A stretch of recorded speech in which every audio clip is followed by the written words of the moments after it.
Hello students, welcome to Mokshika Academy. So in this video, I am going to give you some information regarding whether the PGCET 2024 is offline or online, as well as how many applications you have received by KEA. So that information is also I am going to give. So before that, please subscribe our channel. Okay, so ಎಲ್ಲರಿಗೂ first and foremost ನಿಮಗೆ online offline PGCET ಅಂತ ಒಂದು doubt ಇದೆ.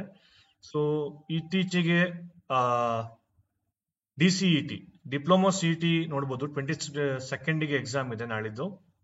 So ಇಲ್ಲಿ observe ಮಾಡಬಹುದು ಪ್ರಶ್ನೆ ಪತ್ರಿಕೆ seal ಮಾಡಿರುವ ಲಕೋಟೆಯಲ್ಲಿ, ದಟ್ ಮೀನ್ಸ್ ಪ್ರಶ್ನೆ ಪತ್ರಿಕೆ ಇದು ಪೇಪರ್ ಬೇಸ್ಡ್ ಎಕ್ಸಾಮಿನೇಷನ್ಸ್ ಇರುತ್ತೆ ಅಂತ DCET ಹೇಳಿದ್ದಾರೆ. ಹಾಗೂ PGCET ಗೂ ಕೂಡ ಅದೇ ರೀತಿ ಇದೆಯಾ? ಸೊ ಅದನ್ನು ಕೂಡ ನಾನು ಕಾಲ್ ಮಾಡಿ ಕನ್ಫರ್ಮ್ ಮಾಡ್ಕೊಂಡಿದ್ದೀನಿ. I will show you the record here. ಕಾರ್ಯನಿರತರಾಗಿದ್ದಾರೆ, ದಯವಿಟ್ಟು ಸಂಪರ್ಕದಲ್ಲಿಯೇ ಇರಿ. ಶೀಘ್ರದಲ್ಲಿ ನಿಮ್ಮ ಕರೆಗೆ ಪ್ರತಿಕ್ರಿಯಿಸಲಾಗುವುದು.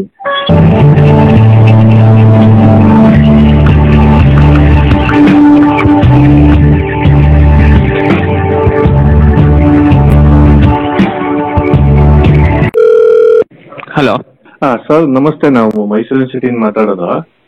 ಸರ್ ಹೇಳಿ. ಸರ್ ಇದು PGCET ಸರಿ ಆನ್ಲೈನ್ ಆಫ್ಲೈನ್ ಅಂತ? Exam offline. ಆಫ್ಲೈನ್ ಅಲ್ಲ? ಹೌದು. ಅದೇ 2 months ಬ್ಯಾಕ್ ಆನ್ಲೈನ್ ಅಂತ ಹೇಳಿದ್ರಿ. ಸೊ DCET ಆಫ್ಲೈನ್ ಅದು.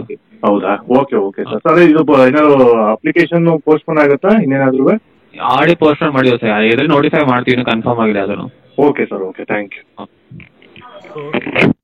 Confirm that so offline examination is confirmed, there is no online examination this time.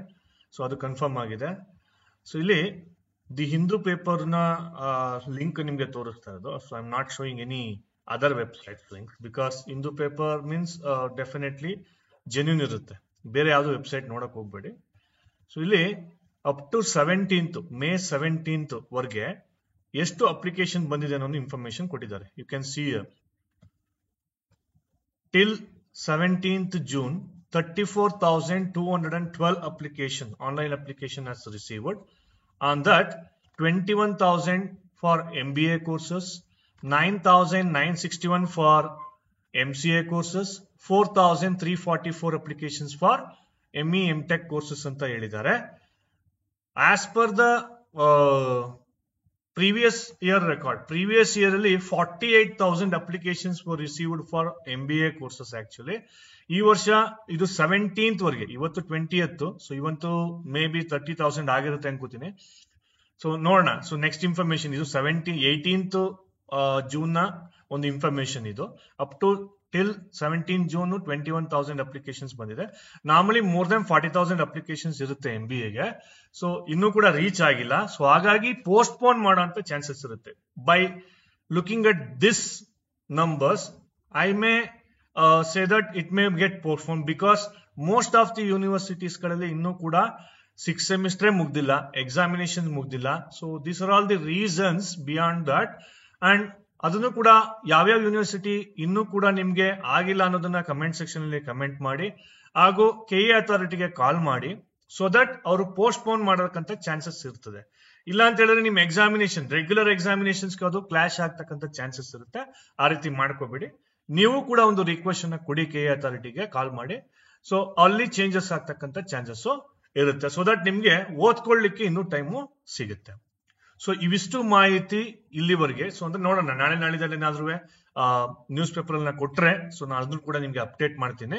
Because normally more than 30,000 seats ಇದೆ MBAಗೆ, more than 30,000 seats. 45,000 applications normally usually ಬರುತ್ತೆ. So ನೋಡೋಣ ಈ ಸರಿ ಎಷ್ಟು ಬರುತ್ತೆ ಅಂತ. ಸೊ ಮುಂದಿನ ವಿಡಿಯೋಗಾಗಿ ವೇಟ್ ಮಾಡ್ತೀನಿ. ನಾನು ಸಿಲೆಬಸ್ ಬಗ್ಗೆ ಇನ್ನೊಂದು ವಿಡಿಯೋ ಕೊಡ್ತೀನಿ. ಸೊ ಯಾವ ರೀತಿ ನೀವು ಪ್ರಿಪರೇಷನ್ಸ್ ಆಗಬೇಕು especially for MBA and MCA. So we are from commerce and management background. So we are providing information regarding MBA and MCA. So ನಾವು ಇಂಜಿನಿಯರಿಂಗ್ ಬ್ಯಾಕ್ ಗ್ರೌಂಡ್ ನಮಗೆ ಗೊತ್ತಿಲ್ಲದ ಕಾರಣ ನಮಗೆ MBA MTech ಗೆ ಸಿಲೆಬಸ್ ವೈಸ್ ನಮ್ಗೆ ಏನು guide ಮಾಡ್ಲಿಕ್ಕೆ ಆಗೋದಿಲ್ಲ, ಬೇಜಾರು ಮಾಡ್ಕೋಬಿಡಿ. ಬಟ್ MBA MCA ಗೆ ನಾವು ಗೈಡ್ ಅನ್ನ ಇಲ್ಲಿ 100% ಮಾಡ್ತೀವಿ. ಪ್ಲೀಸ್ ನಮ್ಮ ಒಂದು ಚಾನಲ್ ಅನ್ನ ಸಬ್ಸ್ಕ್ರೈಬ್ ಮಾಡ್ಕೊಂಡಿರಿ. Thank you.